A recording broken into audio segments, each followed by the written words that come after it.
పాలన మనం చూస్తున్నాం. రాష్ట్రంలో ఎన్డీఏ కూటమి అధికారంలోకి వచ్చిన తర్వాత 8 మాసాలు పూర్తయింది, 9వ నెల నడుస్తూ ఉంది.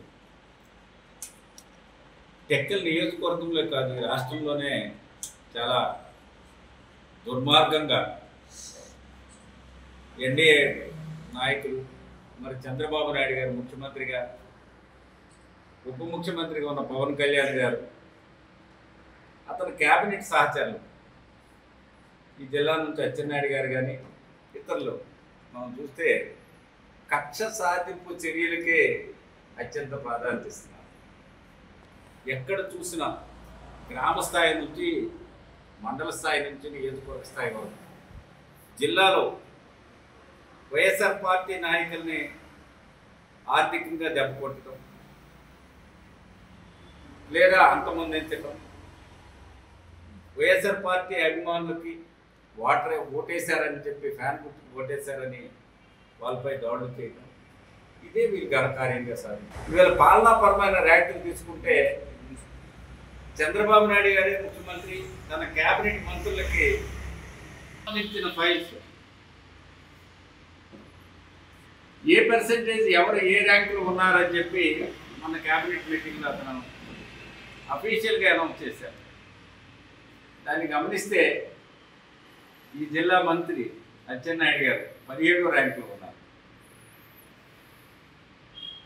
నిజంగా కక్ష సాధింపు చర్యలు ఎవరు ఎక్కువ చేశారని ర్యాంకులు కేటాయిస్తే అచ్చెన్నాయుడు గారికి ప్రథమ ర్యాంక్ వస్తుంది. పాలన సాగించడంలోనూ పరిపాలన ఆమోదం తీర్చడంలోనూ అచ్చెన్నాయుడు గారికి 17వ ర్యాంక్. ఇది అచ్చెన్నాయుడు గారి ఘనకీర్తి. మరి రామ్మోహన్ నాయుడు దేనికి పనికొచ్చారు? ఆ కేంద్ర మంత్రి ఇచ్చారు, డ్రోన్ కెమెరా అంటాడు, హెలికాప్టర్ అరసవెల్లు తిరుగుతుంది అంటాడు, విమాన సర్వీసులు శ్రీకాకుళం జిల్లాకి తీసుకొస్తానని చెప్తారు. ఏ రామ్మోహన్ నాయుడు విమాన సర్వీసులా? ఈ జిల్లాలో ఉన్న వ్యవసాయంపై ఆధారపడిన కుటుంబాలకు, వ్యవసాయదారుడైన రైతుకి మీ ప్రభుత్వంలో కనీసం వాళ్ళు పండించుకున్న పంటకి గిట్టుబడి ధర ఇవ్వలేకపోయారు. పండించిన ధాన్యాన్ని ఈ రోజుకి వరకు కొనుగోలు చేయలేకపోయారు. మీ చిన్నాన్న మంత్రి, వ్యవసాయ శాఖ మంత్రి, మరి ఏడు పీకుతున్నారు మీరు ఇద్దరు కలిసి? కేంద్ర మంత్రిగా నువ్వు, అచ్చెన్నాయుడు గారు రాష్ట్ర మంత్రిగా ఏం పీకుతున్నారు?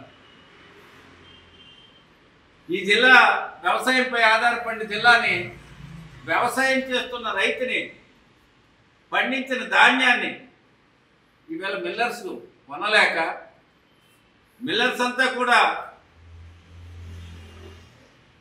ఒక సిండికేట్గా ఏర్పడి అసోసియేషన్ అధ్యక్షుడిగా ఒక బ్రోకర్ను మీరు పెట్టుకుని గడిచిన కాలంలో విజిలెన్స్ ఎంక్వైరీలో కుంభకోణంలో కూలిపోయిన వ్యక్తి బోయిన్ రమేష్, అలాంటి వ్యక్తిని అసోసియేషన్ ప్రెసిడెంట్గా పెట్టుకుని మీ తమ్ముడు కింజరా ప్రసాద్ దానికి బ్రోకరేజం చేస్తుంటే జిల్లాలో ఉన్న రైస్ మిల్లర్స్ అంతా కూడా మీ కంట్రోల్లో నడుస్తున్నారు. భయభ్రాతులతో రైస్ మిల్లర్స్ ధాన్యం కొనుక్కోలేక కొన్న రైస్ మిల్కి మీరు టార్గెట్లు ఇవ్వక హెరాస్మెంట్ చేయిస్తున్నారు. ఇది మీ ఘనకార్యం. రాష్ట్ర మంత్రిగా అచ్చెన్నాయుడికి చేసిన ఘనకార్యాలు ఈ జిల్లాకి. మీరు చేసే ఈ దౌర్భాగ్య పాలన వల్ల రైతులు కానీ ప్రజలు కానీ పూర్తిగా ప్రభుత్వం ఉందా లేదా అనే స్థితికి వచ్చేసారు. ఈ ప్రభుత్వం మాకేమో మరి సాయం చేయదు. చంద్రబాబు నాయుడు ఎప్పుడూ దొంగ, చెప్పిన మోసాలు, అబద్ధాలు, నీతి లేని మాటలు, ఇచ్చిన హామీలు అమలు చేయక దౌర్భాగ్యంగా ఎప్పుడు పరిపాలన చేసిన మీడియాను అడ్డం పెట్టుకొని, మీడియా సంస్థల ద్వారా తప్పుడు ప్రచారం చేసుకుని అధికారంలోకి వచ్చి దొంగ హామీలు ఇచ్చి అధికారంలోకి వచ్చి ఏ ఒక్కటి ఏనాడు అమలు చేయలేని దౌర్భాగ్య అసమర్థ ముఖ్యమంత్రి చంద్రబాబు నాయుడు అయితే ఈ జిల్లాని సర్వనాశనం చేసిన చరిత్ర ఇందిరా కుటుంబాన్ని. ఒక్క ప్రాజెక్టును కానీ ఒక అభివృద్ధి కార్యక్రమాన్ని ఈ 40 సంవత్సరాల్లో చేయని వ్యక్తులు మీరు. అసలు ప్రజలు మిమ్మల్ని ఎందుకు నమ్ముతున్నారో తెలియట్లేదు. మిమ్మల్ని నమ్మి మోసపోవడమే ప్రజల తలగా కర్తవ్యం. మరి రామ్మోహన్ నాయుడు గారు మొన్న ప్రెస్ మీట్లో చెప్తున్నారు, కేంద్ర మంత్రి అయిన తర్వాత నేను రోడ్లు తీసుకొచ్చాను అని చెప్పి. మరి అచ్చెన్నాయుడు ఎప్పుడు చెప్పిన మాట అది, నేనే రోడ్లు తీసుకొస్తున్నాను ఈ జిల్లాకి అని చెప్పి. రోడ్లు వేస్తే మీ అన్న A1 కాంట్రాక్ట్ కనుక, మీ బాబాయ్ A1 కాంట్రాక్ట్ కనుక రోడ్లు దుబ్బేయడం కోసం, కమిషన్ల కోసం చేస్తున్నారు మీరు ఈ పని. రోడ్లు మీరు తేవడం ఏంటి రామ్మోహన్ నాయుడు గారు? పోర్టుకు అనుసంధానంగా గడిచిన ప్రభుత్వంలో కేంద్ర ప్రభుత్వం పరిధిలో ఉన్న 2 రోడ్లని ఈరోజు అప్రూవల్ ఇచ్చారు. ఎప్పుడో ప్రపోజల్స్ వెళ్ళే, ఏ తేదీలో వెళ్ళే చెప్పండి రామ్మోహన్ నాయుడు గారు. మీకు రోడ్లకి ఏంటి సంబంధం?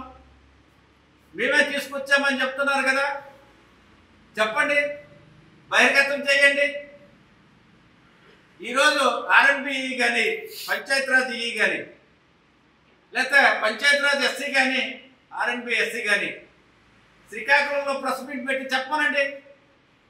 ఏ ప్రభుత్వంలో ఈ రోడ్లు ప్రపోజల్స్ వెళ్ళాయి? కేంద్ర ప్రభుత్వం ఎప్పుడు ఆమోద ముద్ర వేసింది? ఎవరి పరిధిలో ఇవి వచ్చాయని. ఈ జిల్లాకి ఆనాటి ముఖ్యమంత్రి గౌరవనీయులు శ్రీ వైఎస్ జగన్మోహన్ రెడ్డి గారు శ్రీకాకుళం జిల్లా వెనుకబడిన జిల్లా, పేదరికంలో ఉన్న జిల్లా, వలసతో కొట్టుమిట్టాడుతున్న జిల్లా. ఈ జిల్లా ఇతర జిల్లాలకి సమాంతరముగా ఇతర జిల్లాలు ఈ జిల్లాపై ఆధారపడే విధంగా పారిశ్రామికంగా అభివృద్ధి చేయడానికి కోసం అతను నిర్ణయం తీసుకొని జగన్మోహన్ రెడ్డి గారు ఈ జిల్లాకి పోర్టు శాంక్షన్ ఇచ్చి 4,300 కోట్ల రూపాయలతో పోర్టు పనులు త్వరితగతిన పూర్తి చేస్తే ఆ పోర్టుకు అనుసంధానంగా ఇచ్చే రోడ్లని మీ గొప్పతనంగా చెప్తున్నారే. ఎంత పనికిమాలిన మాటలు చెప్తున్నారో, ఇన్ని అబద్ధాలు చెప్పుకొని తిరుగుతున్నారో మీకే చెల్లిబడి అవుతుంది. వాళ్ళని బ్రోకర్లుగా పెట్టుకుని కమర్షియల్ వ్యాపారం చేసుకుంటున్నారు. మిమ్మల్ని ఏమని పిలవాలా? అచ్చెన్నాయుడు గారు మిమ్మల్ని ఏంటని పిలవాలా? హైదరాబాద్లో ఒక దుకాణం, విజయవాడలో ఒక దుకాణం, వైజాగ్లో ఒక దుకాణం, నిమ్మాడలో ఒక దుకాణం. ఎవరైతే ఈ ఉండి నింపుతారో వాళ్ళకే అనుమతులు, ఎవరైతే మీకు లంచాలు కడుతున్నారో వాళ్ళకే మీరు అనుమతులు. ఈవేళ టెక్కల్ నియోజకవర్గంలోనే క్రషర్లు అన్నీ మూత పెట్టించారు. పాలిసింగ్ యూనిట్లన్నీ మీకు డబ్బులు ఇవ్వకపోయిన వాళ్ళందరూ పాలిసింగ్ యూనిట్లని క్లోజ్ చేశారు. మైనింగ్ చేయాలంటే భయం వేసే పరిస్థితిని తీసుకొచ్చారు. ఏ లోకేష్కి మీరు డబ్బులు కట్టడానికి ప్రయత్నాలు అన్నీ చేస్తున్నారా? లేదా లోకేష్ గారు మీరు కలుగు చేసుకోండి. గడిచిన ప్రభుత్వంలో శ్రీకాకుళం జిల్లా నుంచి ఒక్క మైనింగ్ ద్వారా ఎన్ని వేల కోట్ల రూపాయలు రాష్ట్ర ఖజానాకు జమ అయింది గత 5 సంవత్సరాల్లో. ఈ 8 మాసాల్లో ఏం జరిగింది? లోకేష్ గారు మీరు కలుగు చేసుకోండి, తెలుసుకోండి ఈ జిల్లాలో ఏం జరుగుతుందో. క్రషర్ నడిపించుకోవాలంటే అటు భయపడుతున్నాడు, క్వారంటైన్ చేయాలంటే భయపడుతున్నాడు, గ్రానైట్ పరిశ్రమ నడిపించాలంటే భయపడుతున్నాడు, పాలిసింగ్ యూనిట్ నడిపించాలంటే భయపడుతున్నాడు. ఇష్టారాజ్యంగా ఎక్కడ ఏమి దొరుకుతుంది దోసుకు తింటున్నారే. మేము ఖచ్చితంగా చెప్తున్నాం, పోలీసులను అడ్డం పెట్టుకొని మీ ఇష్టారాజ్యంగా మీరు చేస్తున్నారు. ఇక్కడ పనిచేస్తున్న సర్కిల్ ఇన్స్పెక్టర్ శ్రీనివాసరావు, నీ ఇష్టారాజ్యంగా నువ్వు వైఎస్ఆర్ పార్టీ కార్యకర్తల్ని, వైఎస్ఆర్ పార్టీ నాయకుల్ని నువ్వు పిలిపించి బెదిరించి హెరాస్మెంట్ చేస్తున్నావే. ఇది శాశ్వతం కాదు. ఈ ప్రభుత్వాలు వీలే శాశ్వతం కాదు.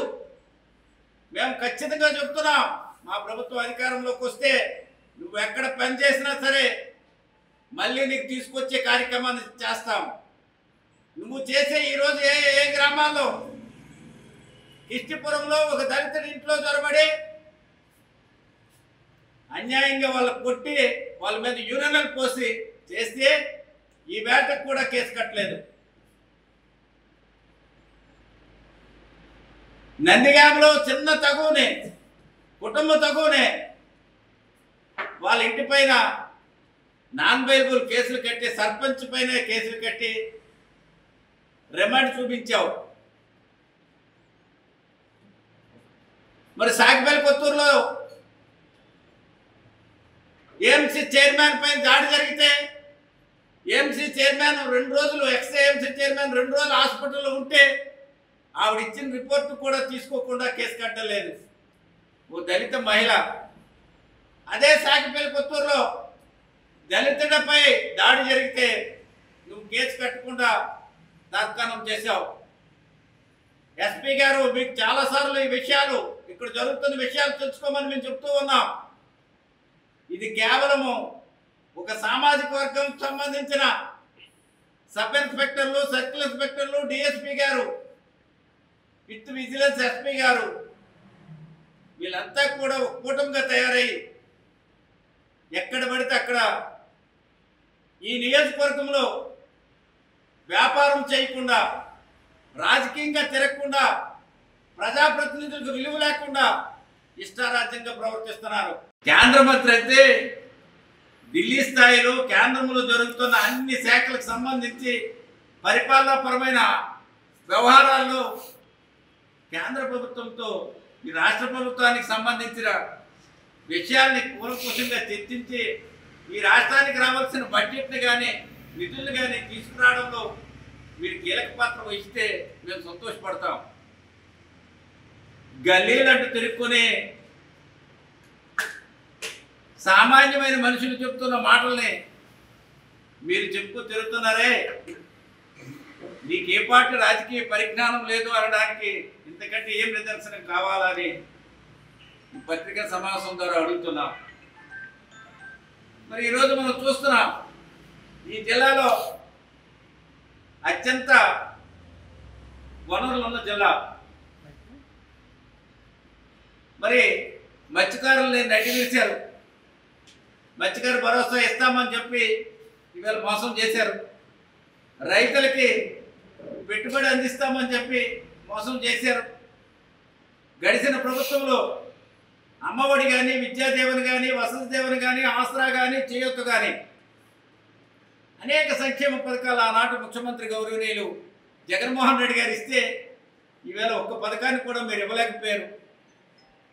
మీరు చెప్పిన సూపర్ 6 అమలు చేయలేకపోయారు. మీరు దేనికి ఒక్కటి కూడా చెప్పింది చేయలేక చేతకాని కేంద్ర రాష్ట్ర మంత్రులుగా మిగిలారు.